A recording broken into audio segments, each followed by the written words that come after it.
بسم اللہ الرحمن الرحیم۔ السلام علیکم دوستوں، آج کا یہ واقعہ ابراہ کا، جو اس نے خانہ کعبہ پر چڑھائی کی تھی تو اس کا کیا انجام ہوا تھا، آج کی اس ویڈیو میں ہم آپ کو بتائیں گے۔ ابراہ کے ہاتھی کو اٹھانے کی مسلسل کوشش جاری تھی کہ اچانک سمندر کی طرف سے ان کی طرف اللہ تعالیٰ نے ابابیلوں کو بھیج دیا۔ وہ ٹیڈیوں کی جھنڈ کی طرح آئیں۔ دوسری طرف عبد المطلب مکہ میں داخل ہوئے، حرم میں پہنچے اور کعبہ کے دروازے کی زنجیر پکڑ کر ابراہ اور اس کے لشکر کی فتح کی دعا مانگی۔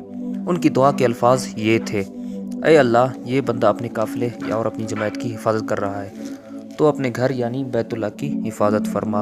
ابراہ کا لشکر فتح نہ حاصل کر سکے، ان کی طاقت تیری طاقت کے آگے کچھ نہیں۔ آج سلیب کامیاب نہ ہو۔ سلیب کا لفظ اس لیے بولا کہ ابراہ عیسائی تھا اور سلیب کو عیسائی اپنے نشان کے طور پر ساتھ لے کر چلتے ہیں۔ اب انہوں نے اپنی قوم کو ساتھ لیا اور ہرا پہاڑ پر چڑھ گئے، کیونکہ ان کا خیال تھا وہ ابراہ کا مقابلہ نہیں کر سکیں گے۔ اور پھر اللہ تعالیٰ نے پرندوں کے جھنڈ بھیج دیے۔ یہ پرندے چڑیا کے قدرے بڑے تھے، ان میں سے ہر پرندے کی چونچ میں پتھر کے 3 ٹکڑے تھے۔ یہ پتھر پرندوں نے ابراہ کے لشکر پر گرانے شروع کیے۔ جو ہی یہ پتھر ان پر گرے، ان کے ٹکڑے ٹکڑے ہو گئے، بالکل اسی طرح جیسے آج کل کسی جگہ اوپر بم گرایا جائے تو جسموں کے ٹکڑے اڑ جاتے ہیں۔ ابراہ کا ہاتھی محمود البتہ ان کنکریوں سے محفوظ رہا، باقی سب ہاتھی تہس نہس ہو گئے۔ یہ ہاتھی 13 عدد تھے، سب کے سب کھائے ہوئے نحوست کے مانند ہو گئے۔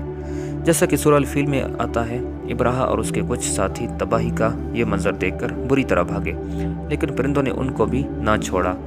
ابراہ کے بارے میں طبقات میں لکھا ہے کہ اس کے جسم کے ایک ایک عضو الگ ہو کر گرتا چلا گیا، یعنی وہ بھاگ رہا تھا اور اس کے جسم کا ایک ایک حصہ الگ ہو کر گر رہا تھا۔ دوسری طرف عبد المطلب اس انتظار میں تھے کہ کب حملہ ہوتا ہے، لیکن حملہ آور جب مکہ میں داخل نہ ہوئے تو وہ حالات معلوم کرنے کے لیے نیچے اترے۔ مکہ سے باہر نکلے تب انہوں نے دیکھا سارا لشکر تباہ ہو چکا ہے۔ خوب مال غنیمت ان کے ہاتھ لگا، بے شمار سامان ہاتھ آیا، مال میں سونا چاندی بھی بے تحاشا تھا۔ لشکر میں سے کچھ لوگ ایسے بھی تھے جو واپس نہیں بھاگے تھے، یہ مکہ میں رہ گئے تھے۔ ان میں ابراہ کے ہاتھی کا مہاوت بھی تھا، جو محمود کو آگے لانے میں ناکام رہا تھا۔ ہمارے نبی حضرت محمد صلی اللہ علیہ وسلم اس واقعے کے چند دن بعد پیدا ہوئے۔ آپ جس مقام میں پیدا ہوئے وہ صفا پہاڑی کے قریب تھا۔ حضرت کعب احبار رضی اللہ تعالیٰ عنہ روایت کرتے ہیں کہ میں نے تورات میں پڑھا تھا کہ رسول اللہ صلی اللہ علیہ وسلم کی پیدائش مکہ میں ہوگی۔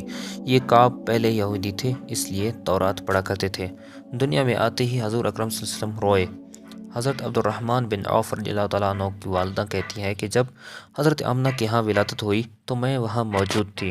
آپ صلی اللہ علیہ وسلم میرے ہاتھوں میں آئے، یہ غالباً دایا تھی، ان کا نام شفا تھا۔ فرماتی ہیں جب آپ میرے ہاتھوں میں آئے تو روئے۔ آپ کے دادا عبد المطلب کو آپ کی ولادت کی اطلاع دی گئی، وہ اس وقت خانہ کعبہ کا طواف کر رہے تھے۔ اطلاع ملنے پر گھر آئے، بچے کو گود میں لیا۔ اس وقت آپ کی والدہ نے ان سے کہا، یہ بچہ عجیب ہے، سجدے کی حالت میں پیدا ہوا ہے، یعنی پیدا ہوتے ہی ان نے پہلے سجدہ کیا، پھر سجدے سے سر اٹھا کر انگلی آسمان کی طرف اٹھائی۔ عبد المطلب نے آپ کو دیکھا، اس کے بعد آپ کو کعبہ میں لے گئے، آپ کو گود میں لیے رہے اور طواف کرتے رہے، پھر واپس لا کر حضرت آمنہ کو دیا۔ آپ کو عرب کے دستور کے مطابق ایک برتن سے ڈھانپا گیا، لیکن وہ برتن ٹوٹ کر آپ کے اوپر سے ہٹ گیا۔ اس وقت آپ اپنا انگوٹھا چوستے نظر آئے۔ اس موقع پر شیطان بری طرح چیخا۔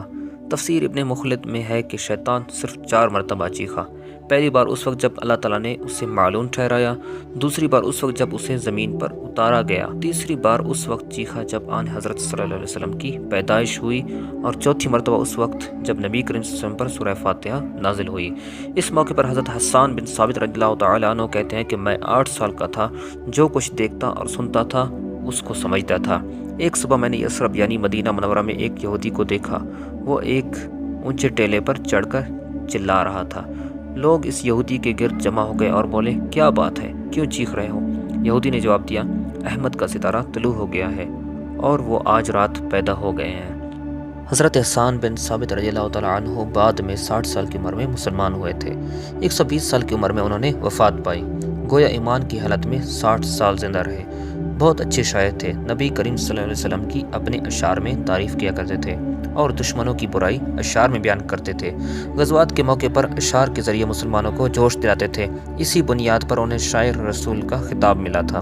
حضرت کعب احبار رضی اللہ تعالیٰ عنہ فرماتے ہیں کہ میں نے تورات میں پڑھا ہے کہ اللہ تعالیٰ نے حضرت موسیٰ علیہ السلام کو آن حضرت صلی اللہ علیہ وسلم کی ولادت کے وقت کی خبر دے دی تھی اور حضرت موسیٰ علیہ السلام نے اپنی قوم بنی اسرائیل کو اس کی اطلاع دے دی تھی۔ اس سلسلے میں انہوں نے فرمایا تھا، تمہارے نزدیک جو مشہور چمکدار ستارہ ہے، جب وہ حرکت میں آئے گا تو وہی وقت رسول صلی اللہ علیہ وسلم کی پیدائش کا ہوگا۔ یہ خبر بنی اسرائیل کے علماء ایک دوسرے کو دیتے چلے آئے تھے، اور اسی طرح بنی اسرائیل کو بھی آن حضرت صلی اللہ علیہ وسلم کی ولادت کا وقت یعنی اسی کی علامت معلوم ہوئی تھی۔ حضرت عائشہ رضی اللہ تعالی عنہا سے روایت ہے کہ ایک یہودی عالم مکہ میں رہتا تھا۔ جب وہ رات آئی جس میں آن حضرت صلی اللہ علیہ وسلم پیدا ہوئے تو وہ قریش کی ایک مجلس میں بیٹھا تھا۔ اس نے کہا، کیا تمہارے ہاں آج کوئی بچہ پیدا ہوا ہے؟ لوگوں نے کہا، ہمیں تو معلوم نہیں۔ اس پر اس یہودی نے کہا، میں جو کچھ کہتا ہوں اسے اچھی طرح سن لو۔ آج اس امت کا آخری نبی پیدا ہو گیا ہے، اور قریش کے لوگوں وہ تم سب میں سے ہے، یعنی وہ قریشی ہے۔ اس کے کندھے کے پاس ایک علامات ہے، یعنی مہر نبوت۔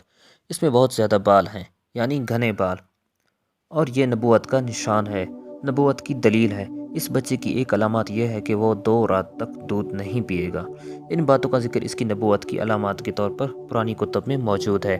علامہ ابن حجر نے لکھا ہے کہ یہ بات درست ہے، آپ نے 2 دن تک دودھ نہیں پیا تھا۔ یہودی عالم نے جب یہ باتیں بتائیں تو وہ لوگ وہاں سے اٹھ گئے۔ انہیں یہودی کی باتیں سن کر حیرت ہوئی تھی۔